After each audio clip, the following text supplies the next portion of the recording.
Thank you.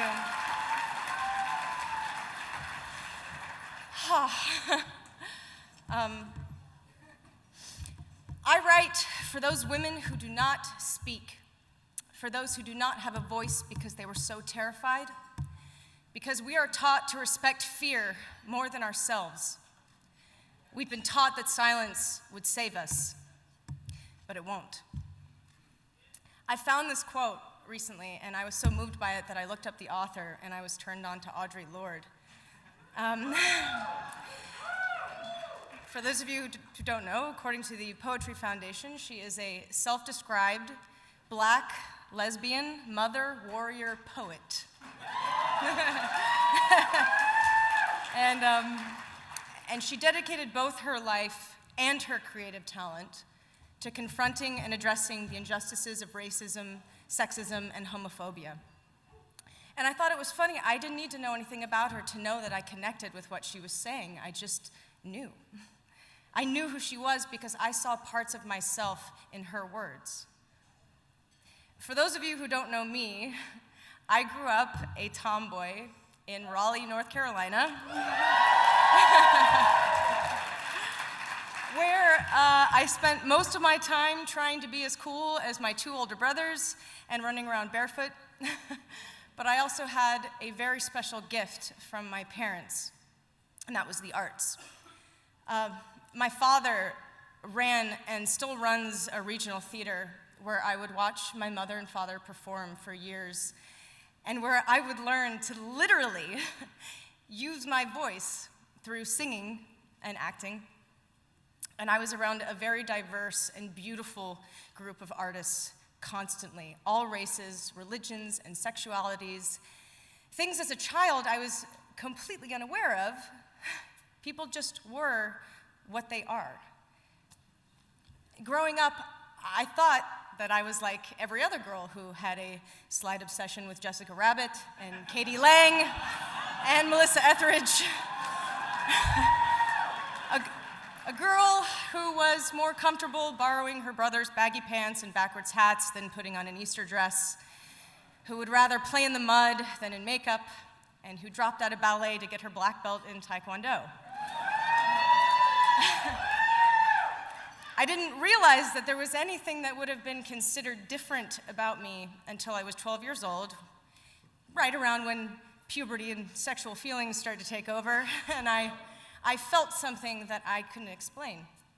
And it was something that made my throat close up and my stomach clench, something that made my mouth go dry and my pulse race.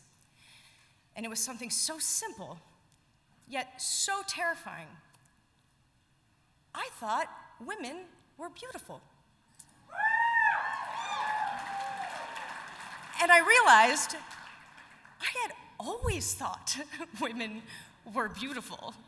But because I was born that way, I never once stopped to think that that was strange or anything to fear.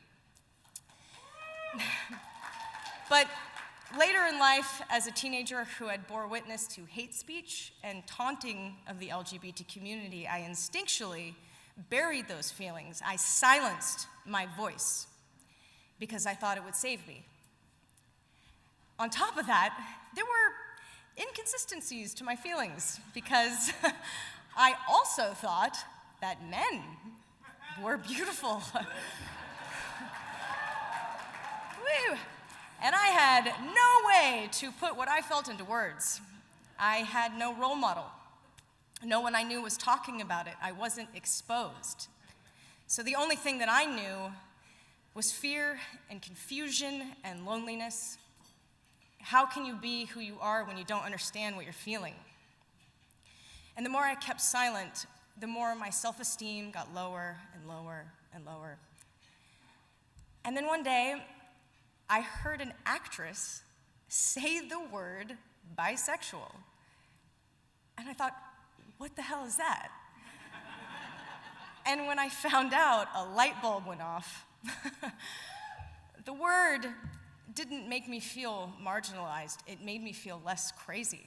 It made me feel less alone.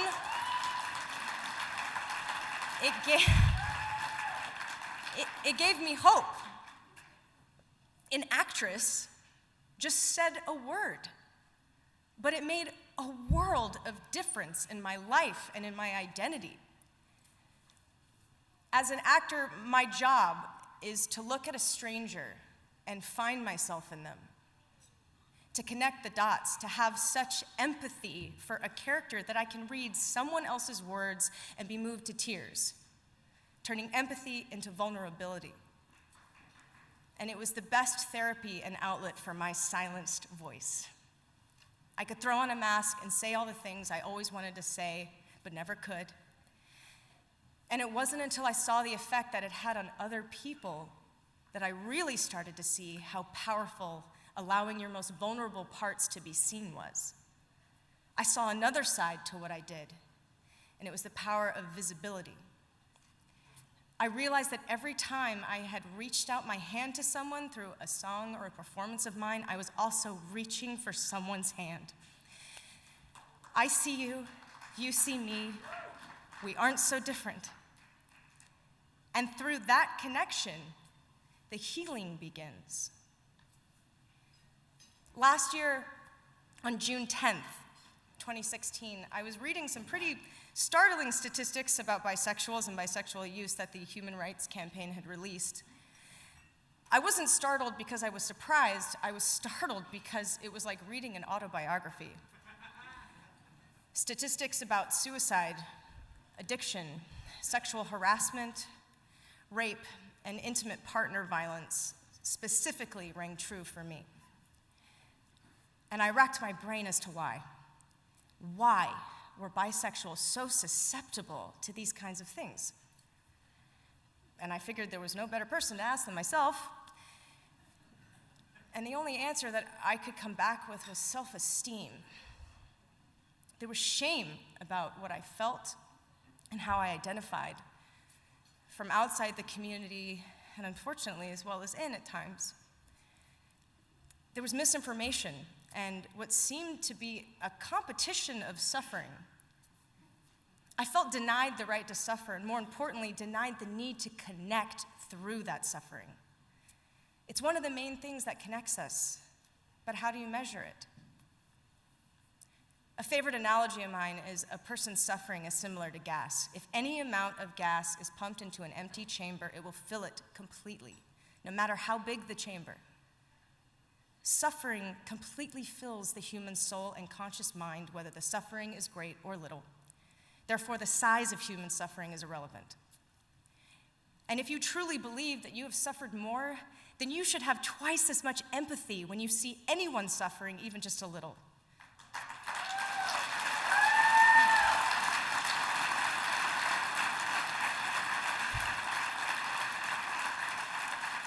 So, I had an uncontrollable urge to sit down and tell my story, because no one else will. And if something's making you feel strange and afraid, chances are it's making someone else feel that way too. They just need someone to say it first. So I recorded a video of myself walking people through my journey of self-realization, abusive relationships, suicide attempts, finally coming out of the closet, and ultimately survival. And I posted it on YouTube for the world to see. And the response was so incredible. And so many people wrote me and said, finally, someone has put what I feel into words.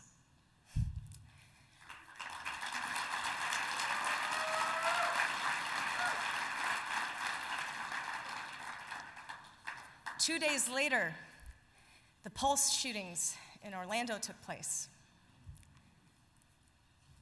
Words matter. Your voice matters. How you use it matters, and why you use it matters. And I hope that my words gave someone a softer place to land after that devastating blow. I know that the people who reached out to me because of that video certainly did. Some people don't believe that artists should speak up. I think that Nina Simone said it best when she said, I choose to reflect the times and situations in which I find myself. That, to me, is my duty.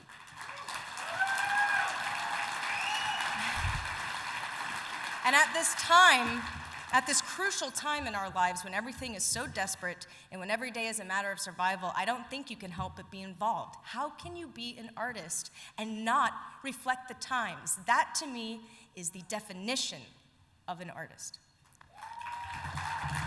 Nina. I think that art matters. I think the voices of artists matter. They have everything to lose and nothing to gain by speaking their truth. I believe a true artist doesn't care what people think, but a truer artist cares about people. And I choose to be seen so that we may connect. And I choose to use my voice because it would feel selfish to have acquired the platform to represent the underrepresented and to not use it, and to not be heard.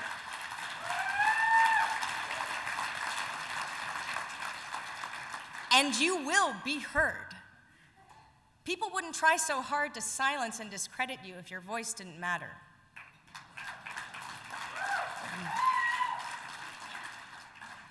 There was a time, despite what it may have looked like on the surface, that the fear had gripped me so tight, and I felt broken and unlovable, and I did not think that I would see tomorrow.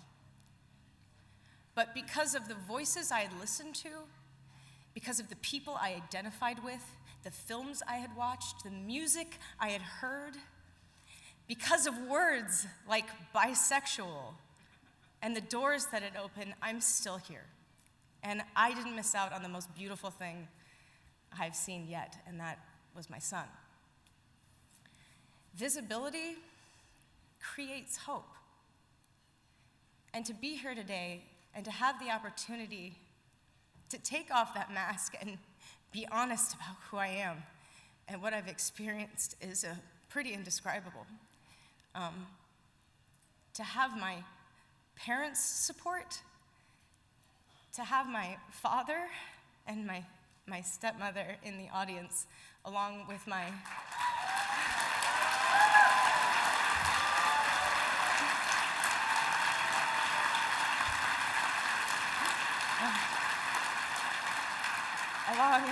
along with my loving and patient fiance,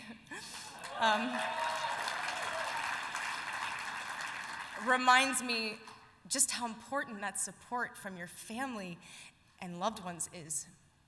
People that love all of you unconditionally. And how important organizations like the Human Rights Campaign are and the difference that they make in people's lives. So I am honored to accept this award. And I'm gonna leave you with one more quote by E.E. Cummings, which is taped to my mirror, and I look at it every day. To be nobody but yourself in a world that is doing its best to make you somebody else is to fight the hardest battle you are ever going to fight. Never stop fighting. Thank you.